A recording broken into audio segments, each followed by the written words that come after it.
Welcome, friends. It's Ethan Levy here with a very special interview today for the Deconstructor of Fun audience. I'm here today with Chris Heatherly. Hello. Chris, welcome. Thank you. Chris, can you introduce yourself? I know you're at Recur. I forget your exact job title there. I am the head of engagement and games, but at some point I will get a real title. The head of... Got it. And Recur is a NFT company. Before we get into the mission of Recur, Yeah. I want to give the audience a sense of your deep background in gaming, because I think it's really interesting, given everything you've done, that you've red-pilled, as we say, and taken the plunge with Recur on NFTs and the intersection of NFTs, collectibles, entertainment brands, and gaming.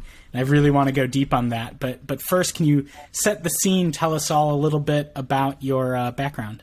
Yeah, so I've been in various tech-oriented businesses for my whole career, going back to Web 1.0. So I've been in this type of business for a long time. I was at Disney for 14 years, and I started off running, a consumer electronics business there, but running their toy business. And so I have a lot of background in actual physical collectibles and card games and things like that is part of my thinking, influences a lot of my thinking around NFTs.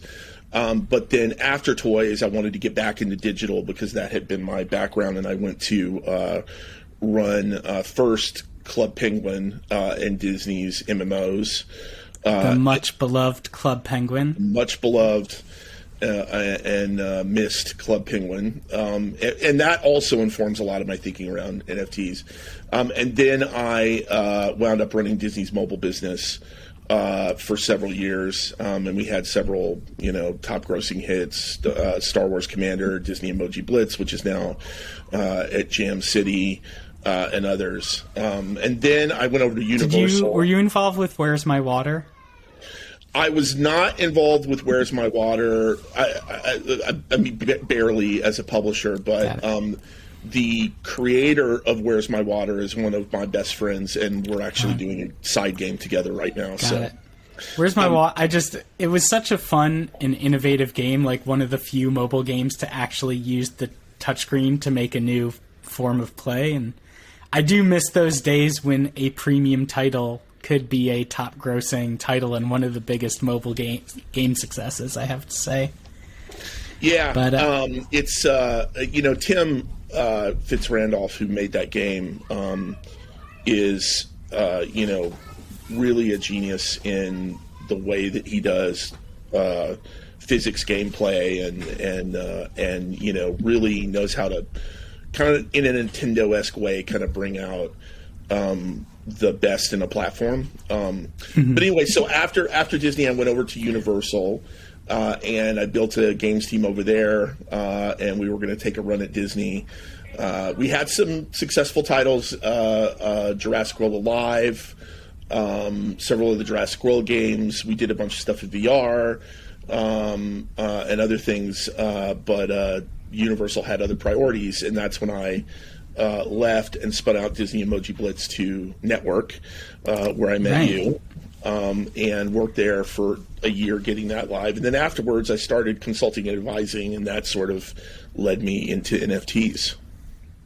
Yeah, I know you're it's just a fun connection beyond the network connection is you're an advisor at GameFam, and I've become friendly with Joe, the CEO there, because he and my older brother went to high school together. And they're doing great. They just did a Sonic game. Their Sonic game on Roblox hit over 100,000 concurrents the other day, so they're really proving out that you can do great games at scale on Roblox. Totally. They're crushing it, and Twilight Daycare is also a big title for them, and they've licensed it out as a toy line to WoW, so they're doing fantastic. Yeah, and if I remember, Club Penguin was a huge business, wasn't it? Oh yeah, I mean, it was a massive success. Yeah, it was the brand of a generation. I mean, it was pre-Minecraft. It never got as big as Minecraft or Roblox. Eventually, Roblox was actually very inspired by Club Penguin initially, but it was a cultural phenomenon, and still is to this day. I mean, there are still kids on, or I call them kids, but they're adults now that are on Twitter who sport their probably my age. Yeah, but Club Penguin was a really special time and a great. We were really dedicated to community and really dedicated to, there was a lot of interplay between the developers and the audience that I think is something that is very relevant to the way these communities around NFTs are forming. Got it. Yeah, so a very long career in gaming and toys, in entertainment, working with some of the biggest brands in the world, like you said, working at Disney, working on Pirates of the Caribbean, Club Penguin, Jurassic Park, Star Wars, success on mobile, success in MMOs, success on Roadblocks, and now, how did you first get introduced to Recur?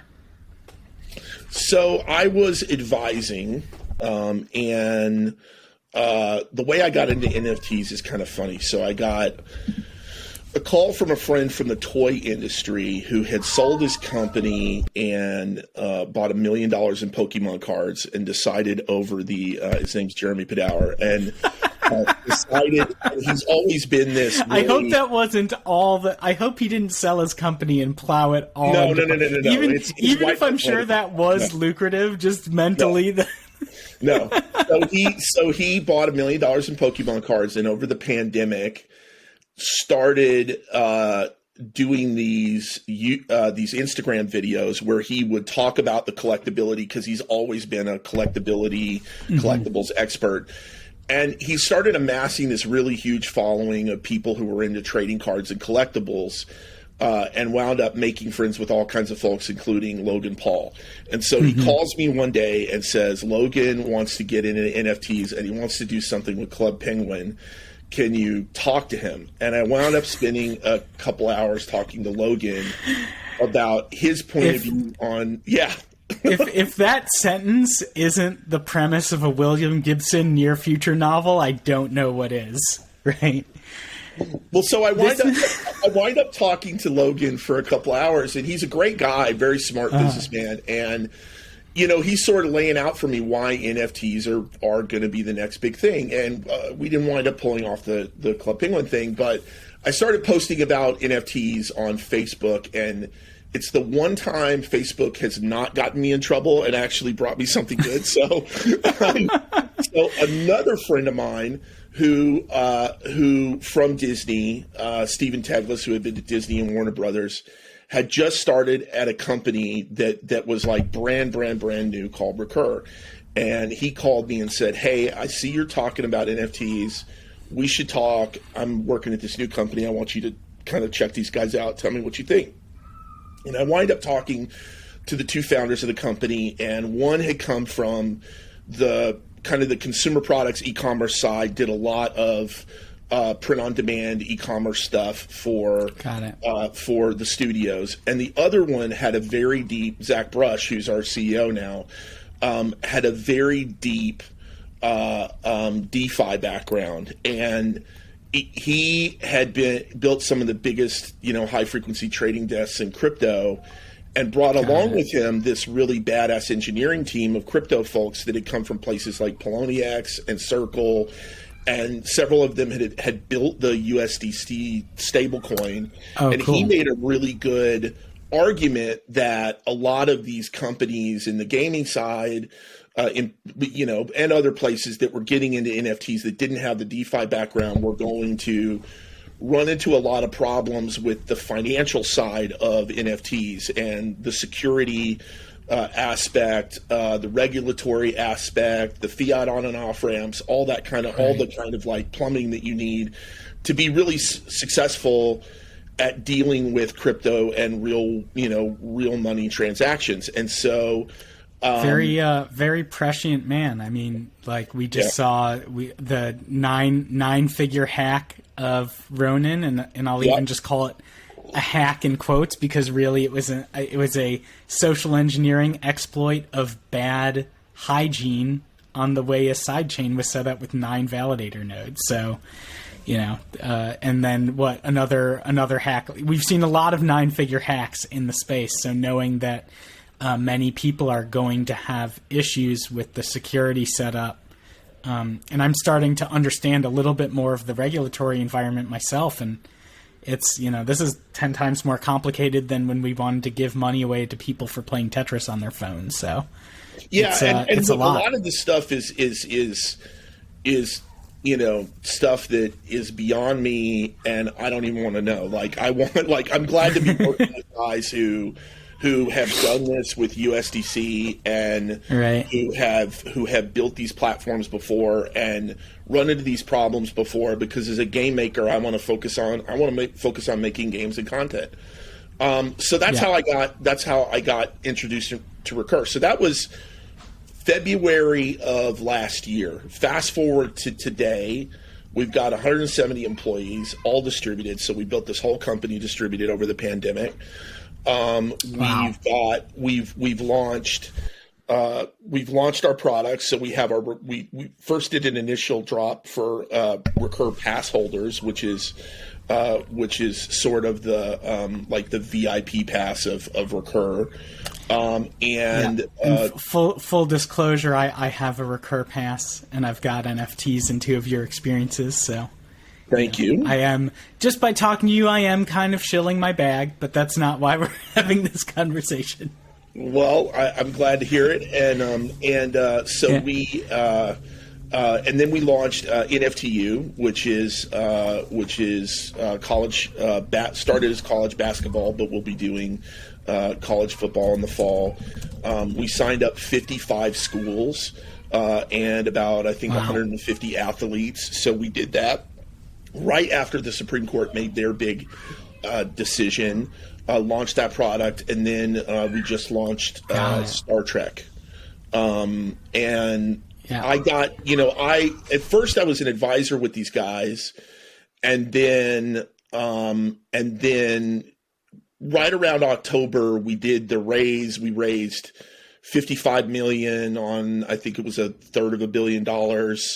We closed all those rights on NCAA, and then we did this amazing deal with Paramount, which is basically a studio-wide, company-wide partnership on everything they do, on all their IP in NFTs. And then we closed Sanrio, and I was like, this company's on a rocket ship. The NFT space is taking off. I'm really going to regret if I don't come on board. And that's how I got to be where I'm at. Yeah, and I've mentioned, I think, in some of the news updates on tokenomics, because I've been following. I think you guys had your initial NFTU drop sold out pretty quickly. I couldn't nab one the day it sold out, even though I had the VIP pass. The Star Wars, there was an issue of 5,000 ships that sold out in a Trek will be killed if you said Star Trek. Star Wars. Oh my goodness!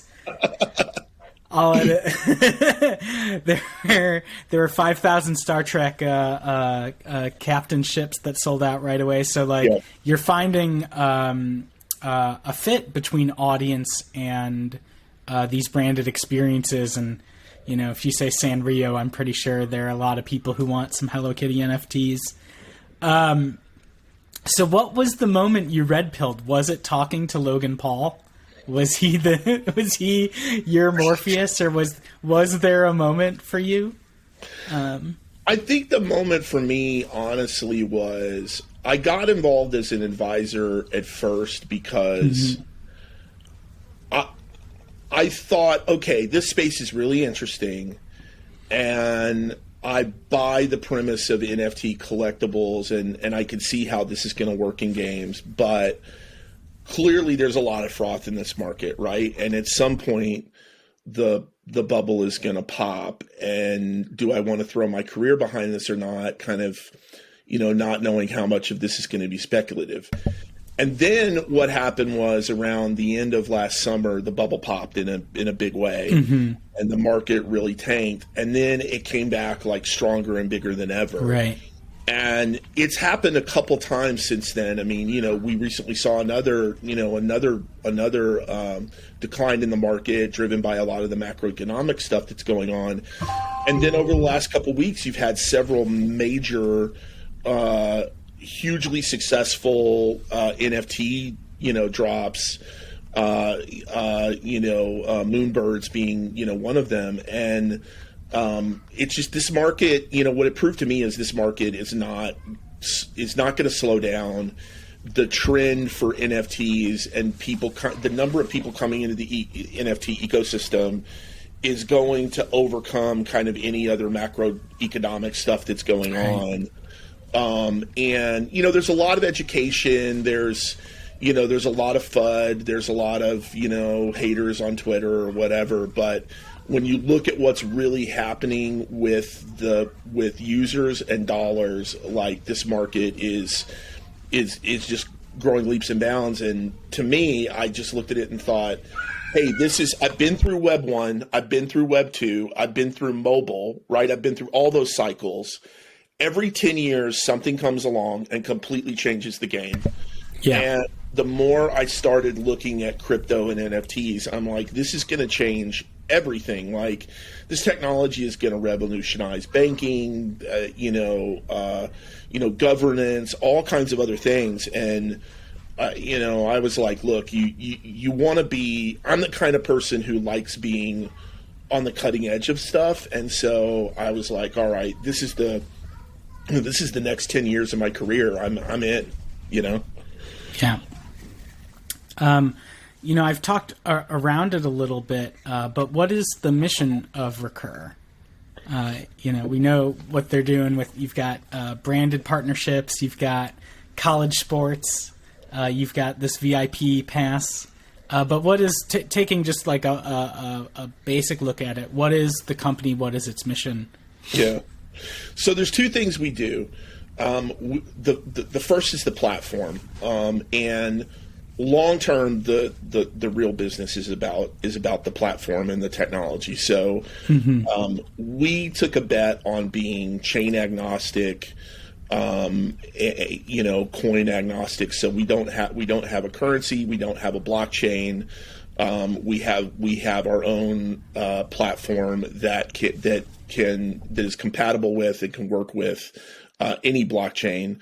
And we have some really cool technology that allows you to shift NFTs from one chain to another chain that we will be using increasingly, and I think create a lot of interoperability that will be super important as we get into the metaverse. But that's one of the things is we are chain agnostic. Because our guys come from a DeFi background, we have the best payment system. So you don't just have you can pay with crypto, but you can also pay with Apple Pay. You can pay with credit card. I think it's something like 70% of our customers pay currently in fiat currency. And we think that's really important to expanding the market because not everybody knows how to set up a MetaMask and all of this other stuff. You don't have to set up a wallet. We automatically give you a wallet when you sign up for the service. So, buying on our platform is as streamlined as the most streamlined e-commerce experience you've ever bought anything from. Like literally, it's click on what you want, press pay, Apple Pay shows up, use your Apple Pay, and it's in your wallet. And I was during the Star Trek drop, I was on a teacup style ride at the Strawberry Festival nearby with my kids when the clock ticked over, and I bought pretty easily on this teacup with Apple Pay without my wife getting mad at me or noticing that I was doing it. So that's the greatest story. And one that we're going to use. I can attest. Yeah, the other thing is the number of layers with which she could have gotten angry with me, right? If I was like, but the drop's happening right now, it's gonna sell out. Oh, if it had been with MetaMask and all of that, you'd have been fiddling, you'd have missed the whole ride, right? I mean, so the other thing is our technology is serverless, so it just scales like, you mentioned we sold out in a couple minutes on NFTU, and I think we had something like 7,000 concurrent transactions happening at once. Like we can, most NFT sites are notorious for just going down and crashing. I'll never say never, but we are very resilient and architected for tremendous scale. And there are, we're carbon neutral. We use layer 2s. We make donations to carbon offsets, so we're handling all the energy concerns. And then the other thing that our platform does is that we build these very bespoke experiences. So instead of an OpenSea where you're on this kind of generic marketplace, the whole look and feel of your site can be branded to you, and that's what's important to our brand partners like Viacom or Paramount and others, is that we can create a very bespoke branded user experience, and along with that comes the gamification, and that's how I got involved, is helping build out the gamification systems so that we have a real collecting experience, and it's not just about buy an NFT, get an NFT, but you can, we're building things into the platform like, mechanics like sharding and crafting and merging and burning, all kinds of, cool verbs that game designers will be able to use to run interesting NFT programs over the long term. And, the more I get into NFTs, the more I realize that stuff is really important in how collectors think about collecting over a period of time.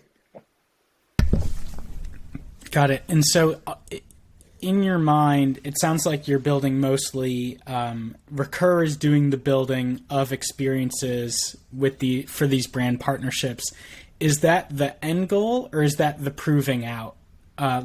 Will there be a point at which game developers who are looking for a platform partner will be reaching out to you because they want a self-contained, frictionless layer 2 solution to run the NFT marketplace and minting and all these features for their game? Is that I'm kind of guessing that's where you're going? Yeah. It sounds internally we kind of think about it like Epic, where they started as a game studio, but they built the Unreal platform first to create tools for themselves to use, and then said, hey, this is something that game developers everywhere can use, but they never got out of the business of making games. They continue to be a game developer, and they dog food their own features and functionality on themselves first before they roll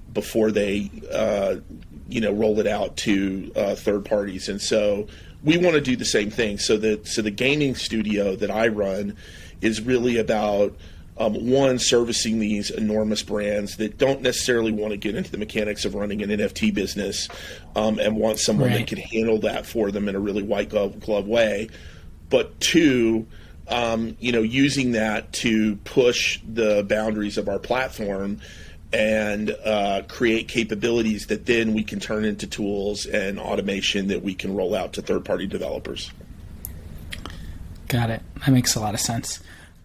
So I assume that you are bringing people who are maybe crypto enthusiasts or crypto curious from the game development community into Recurs. You're building out this studio, and I'm curious, what are the mindset challenges or workflow challenges that someone who comes from a mobile free-to-play background, like many in the Deconstructive Fun audience, when they make the shift over from building mobile-based free-to-play game to a Web3 game or game experience? What are some of the challenges they face?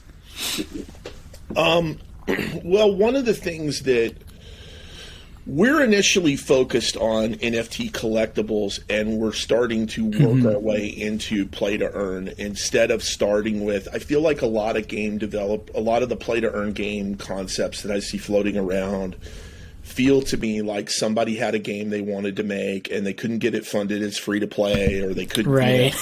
And they're like, hey, if I take that proposal and put the word NFT in it and play to earn, suddenly it's fundable. Right. We started from the collectibles, and then I brought in gaming talent, and we're going to start doing things we are going to start doing play to earn games.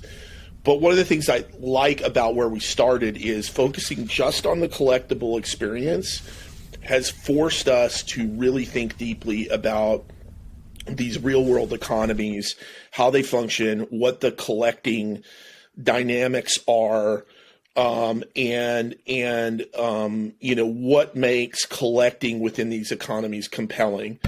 And I think that's one of the things that's going to be a big surprise for free-to-play developers is, in free-to-play, like, you can turn on those spigots, whenever you want, and the amount of characters that you generate from your, the number of Wolverines in Contest of Champions, nobody knows how many there are, nobody cares.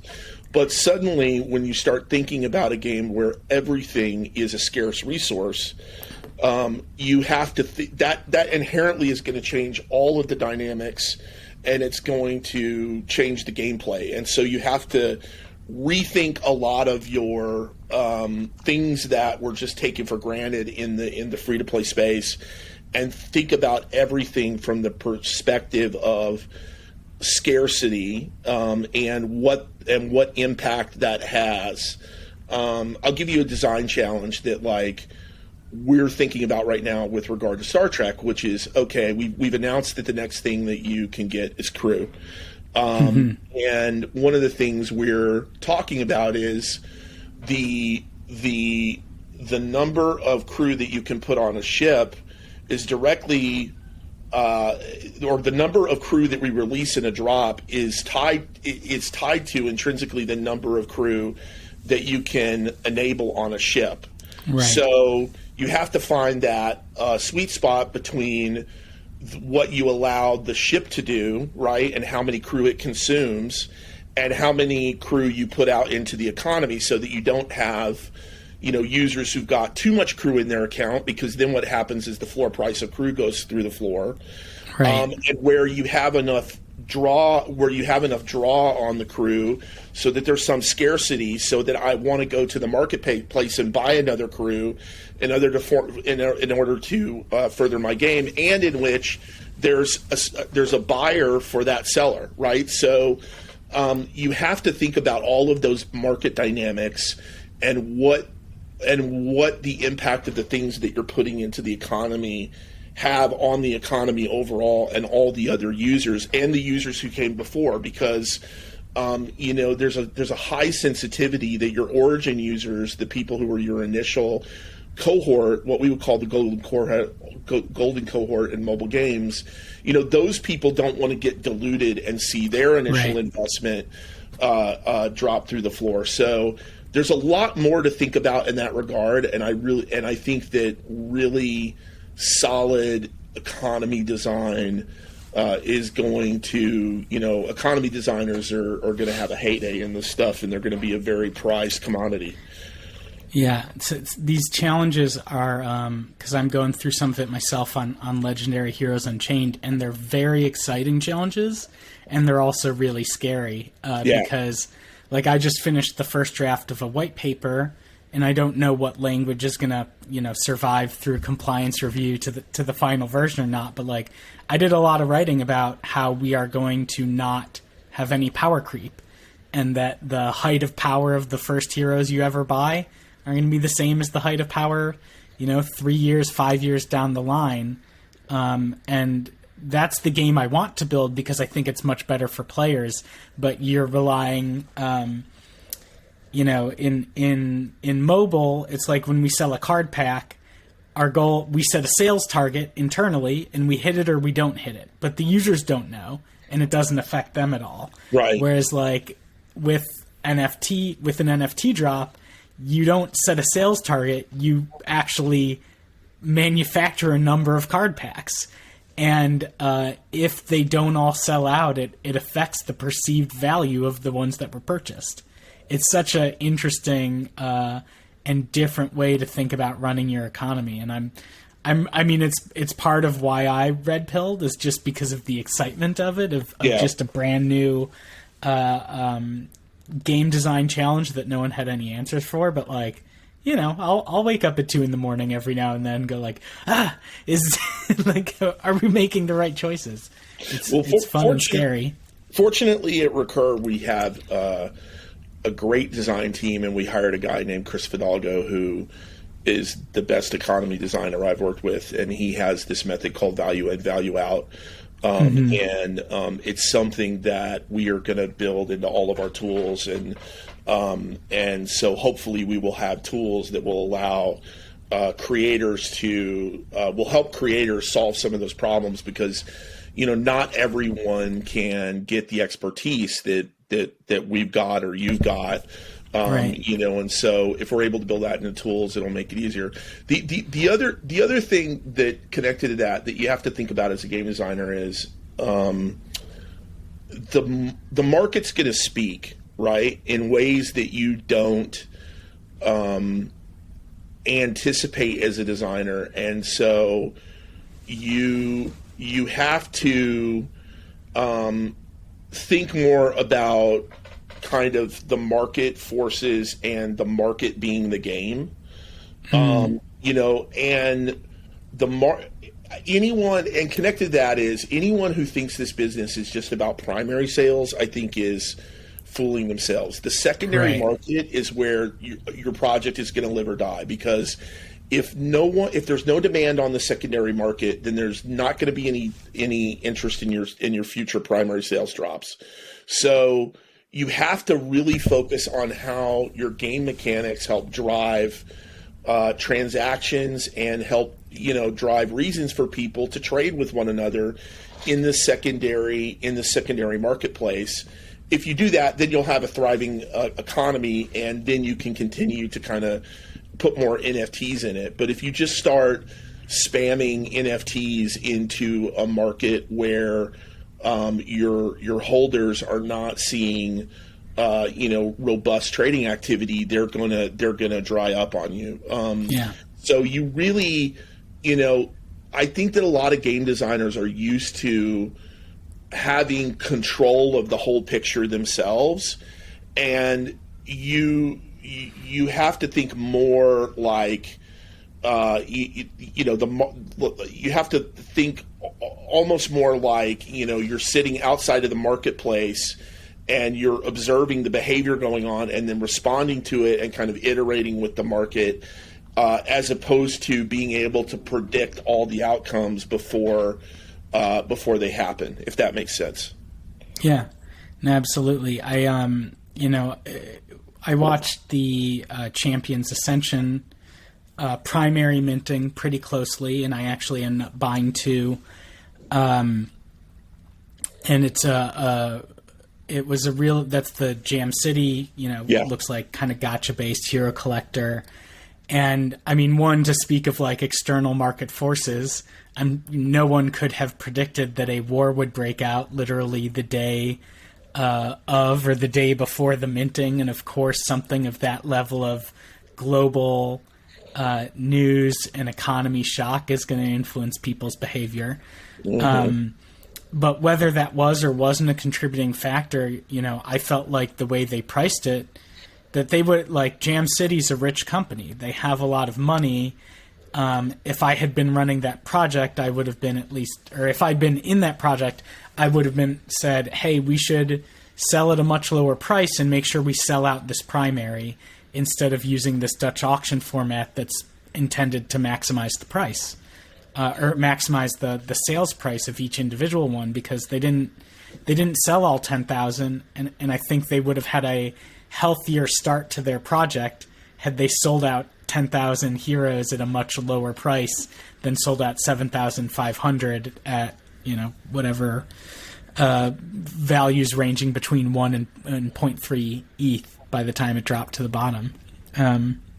Yeah, look, I mean, we had a lot of learnings from some of our releases too, and we recently kind of looked ourselves in the mirror as a company and said, hey, what are we, are we focused on primary sales here or secondary sales? The reason the company is called Recur is that our team created the Ethereum standard for recurring royalties. Before us, there was no standard way to enforce royalty payments as NFTs traveled from chain to chain or from environment to environment. Right. So you had a lot of people selling to these, movie studios and everyone and then you get these recurring royalties, and it wasn't really technically true. Now it is because of the technology we created, but we made a decision as a company. We're focused on driving secondary market success and long-term success for our NFT programs.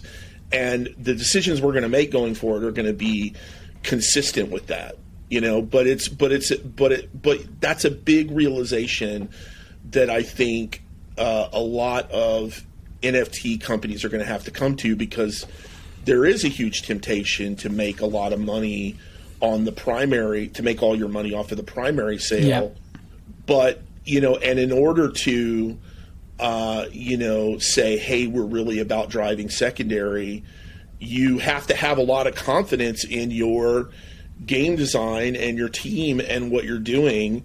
And you have to take that bet, but that's the bet that we as a company are going to be making. Got it. Yeah. In my fantasy world where I write about 5 articles for every one that I actually finish, I'm going to add to that list of things I need to write. I should build a spreadsheet model and explain how important those secondary market activity and holding and growing your value over the course of 10 years is, as opposed to trying to maximize everything. We both worked for Neil, right? Who right. I always call him my gotcha sensei, because I learned so much working with him, and I think he's got a very unique design mind. But, Neil founded Network on the premise of, what if you focus on the payers? What if you're focused on a cohort of people that really pay for your game, and how you build an experience that's great for them and allows them to continue to engage both as players but also financially into your game. And when you do that, you start making different decisions, right? And that's one of the things that I found working with Neil, is that some of the decisions I was making when I was at Disney or Universal were, thinking about mobile games more like a funnel, where it's like you've got all of these free players coming in, and then I'm trying to convert these people, as opposed to, we should optimize that, but really what we want to do is make a compelling experience for payers, and then that will drive the conversion. It's the same thing here, where it's a similar thought pattern here, which is secondary markets is where this business is going to live or die. And if you're not convicted about that, it's going to get harder and harder to demonstrate to NFT collectors why they should buy into your project in the first place. And if you start thinking that way, you start making different design decisions. So you start thinking, okay, well, if it's about secondary markets, then why would anyone buy an NFT from somebody else? Like, if I have a character in Champions, like you brought up, and I bought it, why would someone want to buy it from me? And what makes that more valuable in the eyes of other collectors in the community? And why would someone, a year from now want to buy from an elder who was part of the Origin collection? And all of these other types of things. You start to really think differently about what your design is and why you're doing what you're doing. But I'm convinced that's where the success is going to come from. Yeah, absolutely. I if anybody was at my last GDC talk, which was not this one, but the virtual one, where I talked about building a 10-year game economy, I was working on an NFT driven game in the background. And so these were the types of design questions I was wrestling with, which is, if I'm doing a hero collecting game, how do I make sure that my hero's stats or traits that are immutably written, let's say 6 months before the first time people play it, how do I make sure that those are still valid for a game mode that I'm not going to design for 5 years? Right? That's a big challenge, and I at least have a way that I think I've solved it. Hopefully, I made some smart decisions, but it's really for me what I like about the idea of NFT based gaming is that it forces you, the revenue model, what brings success forces you to put your players' long-term interests around engagement ahead of any short-term economic concerns that you might have. Totally. And that you have to basically always have that, as you said, like that, what creates that secondary market activity? Why is someone going to want to buy this from somebody else 3 years from now? Like, always thinking about the long-term view. Let me see if I can red pill you on this. So... Yeah. A big epiphany for me that has kind of changed how I think about NFTs is John Radoff, who I'm an advisor to Beamable, but we've been friends for a long time. And, I kind of call him my metaverse Sherpa. And he definitely was the one who first incepted that NFTs are going to be a real thing into my brain. Yeah, he's a really good thinker about this. But he said something in one of his blog posts and that stuck with me, which is he said, I envision a different type of game company that's more like Wizards of the Coast or Games Workshop, where it's NFT collectibles first, and then players are going to find the way to play it. So, he was using the example of Magic the Gathering, and saying Magic was originally meant to be 1 versus 1, but players came up with rules that allowed you to play it with bigger groups, and that led to tournaments and all kinds of other things, and that built the success of Magic. And the Games Workshop and Warhammer are the same thing, where there's lots of ways, rule books for how to play those games. And fans figure out how they want to play with their collectibles. Yeah. And in the metaverse, which I believe is happening, I'm seeing it being built every day. I think that we don't have to create all the gameplay. It might be about creating collectibles that are worth playing in different ways, and then we let users come up with game modes around those collectibles where they want to play. If they want to play in Decentraland or Sandbox or Rec Room or Meta's thing or whatever, if we get to a place where people want to go from place to place in the metaverse, and they want to take their collectibles with them, and they want to play with them, that kind of idea starts to become really compelling. So, increasingly we're kind of thinking about our NFTs from the point of view of like, what does it mean within our ecosystem? What does it mean outside of our ecosystem? Interesting. Yeah, that one's challenging for me because on one hand, like my first experiences doing my two first experiences doing game design, right? One is like my friends I play Magic with go to Gen Con in Wisconsin, and then they come back and they're like, oh, we can play new games with our stuff, or we can just invent our own games. And then we all just started making like a pen and paper battler roughly based off D&D combat rules. And I spent like the next couple weeks in my room like making up little character sheets and naming them and giving them stats based on nothing. So like hands-on that exact like, we can take the physical things we have and do new things with them. Mm-hmm. And basically use our imaginations. So that's one experience I had that was very formative. And another kind of at the same time was building maps in StarCraft. Very bad maps, but just knowing that my favorite game at the time shipped with the set of tools that I could use, and then I used them and shared maps with my friends. And so as we've gone from PC gaming to console, multiplayer gaming being mostly on console and mobile, we've lost a lot of that modding that used to be central to so many of the most successful games and games that grew really big communities around them. So I'm excited about the premise for sure. And I think the challenge is it's really easy when you own the cards to use words to figure out new ways to play with them, or when you own the figures. And it's much harder once these things are in code and it comes down to the tools, that somebody gives to you to build with those with. So it's something I'd love to see, and it's all going to come down to the quality of the tools, the accessibility of the tools, to make these experiences happen. Well, but I'd love for it too.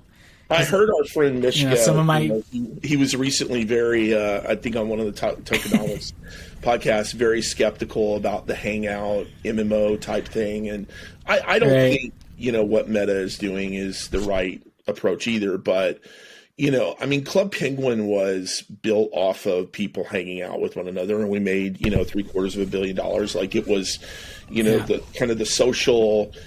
I wouldn't discount the idea of the social MMO hangout space, especially with this generation. Like, what's going on with this generation of kids that are really, or young adults that are into NFTs is they're digital first. They're digital natives.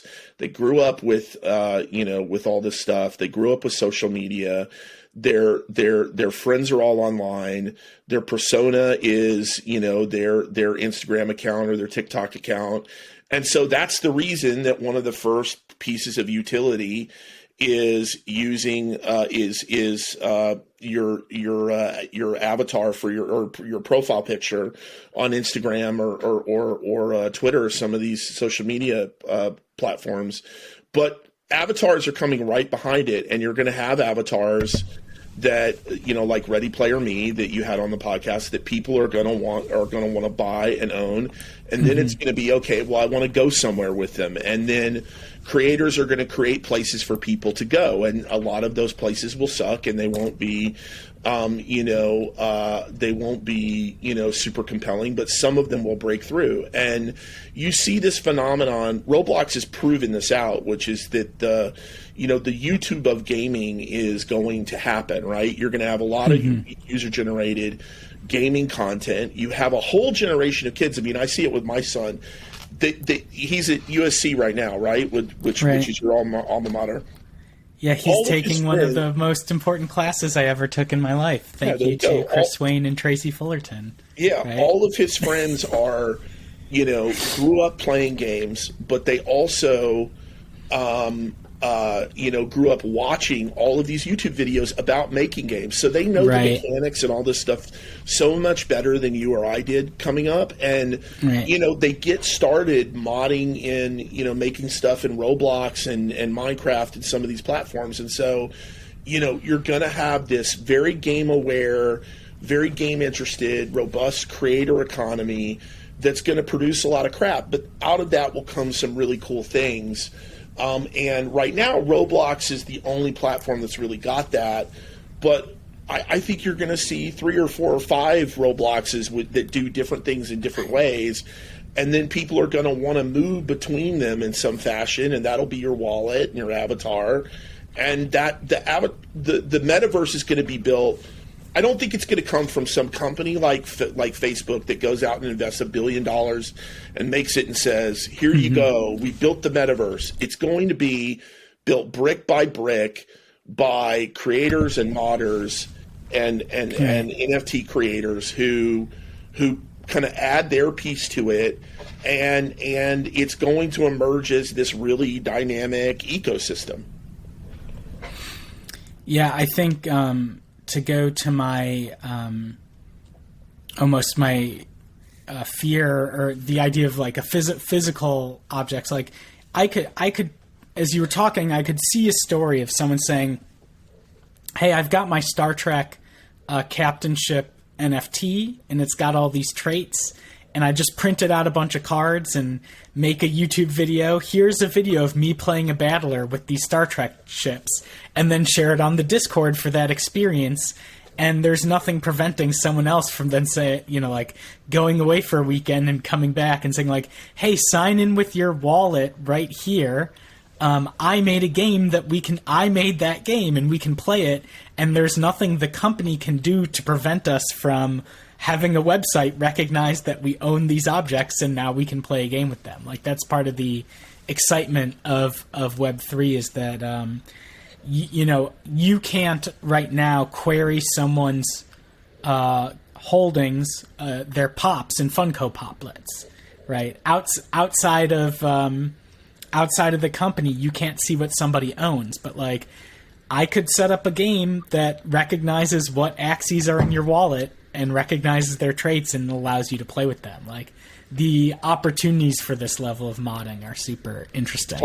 Totally. Well, although, if Funko Pop Blitz were NFTs, I think it would be a way bigger game, because part of the things that you're not replicating in free to play, I've thought a lot about this, is the scarcity, right? I mean, that's one of the big factors of collecting Funko Pops is there's only so many of them, and so you want to get them before they sell out so that you've got the best, coolest collection. If everybody could have the same Funko Pops, it's just really not as exciting. And so, that's where I do think this idea of scarcity combined with the modding and the thing we're talking about is going to create a really different experience than what we can do today.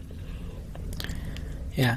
You mentioned earlier that part of your background included working in toys and working in collectibles, and that's influencing how you're approaching the NFT space at Recur. I'm curious, what are some of the lessons or some of the thoughts from that toy space that you're bringing to your team at Recur that are influencing how you guys go about building these digital experiences and digital economies? I think one of the things is you see this aesthetic in a lot of NFT stuff is the feeling of physicality around digital things, making them feel like something you own, even if you can't reach into your screen and take it out. That emotional quality is really important. And so, when we design NFTs, we're really trying to design them as something that feels special and feels like something that you that you actually have. And that's like completely, kind of a qualitative thing. There's no way to quantify that, but you really want lust-worthy objects, I think, is one of the things. Thinking about kind of how collector communities function socially, and the things that we've done in toys or in physical trading cards that, make people want to do, make people want to collect. So like in trading cards, you have what's called a break, where you've got the long box, right, which is like a bunch of card packs, and then if you watch like my friend Jeremy who bought $1 million in Pokemon cards, like one of the things he'll do is a break, right, and he'll open a box of Pokemon cards and then go in and pull out each of the packs and open each one of the packs. And pack opening is an entertainment experience on Instagram and YouTube and these places. I mean, Neil used to say to us all, one thing that Neil said that really stuck with me was, he said, gacha is an entertainment experience unto itself. And when you start thinking that way, it's like, okay, capsule toys, which gacha is based on, what are the moments of, when I think about a capsule toy experience, like what are those moments? Okay, I see the machine from afar. I can see that it's got a lot of cool stuff in it. I go up to it. I put my coin in, I pull the handle, there's that moment of anticipation, something comes out, I open the prize to see what I got. Like all of those beats constitute the entertainment experience that is the capsule toy, not just the reward, right? And it builds the emotion around it. The break thing that I brought up, drives huge social behavior or collecting behavior, because you've got collectors who will come in and who used to wait outside the Toys R Us until the Toys R Us opened, because they knew the day that the boxes weren't going to drop, and they wanted to come in and buy the boxes. And some of them they would sit on and hold for a million years, and some of them they would open and sell to their friends, and sell them a pack at a time, or open the cards. Whether you open the long box matters, whether you open the pack matters, right? And then what you do with the cards once you open it matters. And so, all of these are choices that, don't exist when you don't have scarcity. When the concept of a long box sort of wouldn't matter in free to play land. But in this world, like, if I were to, drop you a long box of NFTs, and then you were able to sell it to your friends or to people who are, who want to buy NFTs, I've suddenly given you sort of a small business, right? And you're an entrepreneur, and you're in the business of going out and in making the game bigger, because you're figuring out, how to sell those NFTs that you have a financial interest in. So that kind of, like, thinking about the collector mentality and what drives collection, the social behaviors around that, the moments that are important, the what makes a collectible worth something in the mind of a collector, those are all important learnings for the toy world that I think can be applied. Yeah, absolutely. It's kind of, it could be simplified to thinking about where you put your production value in your digital and visual storytelling. And, like, what I'm taking away from this is, when somebody opens a digital card pack, it better be stream worthy, right? Like, the interactive experience of it should be a scene partner that someone could play off of on their YouTube stream. Right, and that's what some of the better gacha opening experiences are. 100%. Well, great. We're getting near to the end point. So, what can we expect from Recur in the future? We know we've got NFTU. We said college basketball is coming. You're seeing Star Trek right now. Hello Kitty, but, like, from the platform, from the experiences, what's the future look like? We're going to be doing launches, at least one, possibly two launches every month through the end of the year. We've got a lot of great content coming. We're growing. We've already announced with Star Trek that's going to become a play to earn experience. What we're going to do, I don't want to say too much about it, but what we're going to do with that experience, I think, is a little different from what other people are doing with play to earn games, because we want to keep it focused on being a collectible experience that a broad audience of people can resonate with, that are not just gamers. So we're trying to do something, I think, unique in the way that we're approaching that.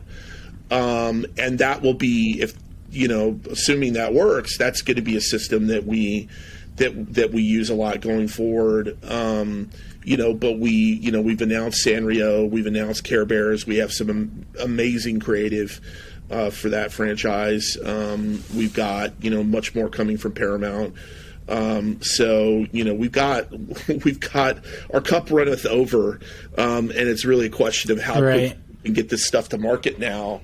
And then we're going to start getting into play to earn games, and we're recruiting. So I need game designers, I need product managers, I need. Well, that naturally leads. Game designers, product managers. Sorry, I cut you off. Who else are you looking for? Game designers, product managers, producers. Smart people who want to learn about this space. We're hiring all types. Got it. And so then, just to close it out, if somebody wants to reach out to you, learn more about the Recur platform, inquire about any of these positions, what's the best way for someone to reach you? Yeah, hit me up on LinkedIn. Is one easy way. And you can always reach me at chris@recurforever.com. I think I'm probably going to regret. I'll probably get spam, but you can always reach me at that email as well. But we're hiring, and we want to hire great people. So I want people to have access. Right. And if totally unrelated to the past hour of conversation, if you're a fan of barbecue, like posting pictures of your setup or asking other people for tips, there's also some great Facebook groups that Chris runs around food that I've enjoyed getting some good feelies on my brisket pictures on. So there's that too. I'm here for barbecue tech support for you anytime. Awesome. Well, Chris, it was a delight. Thanks so much. Yeah, same here. Thanks, man.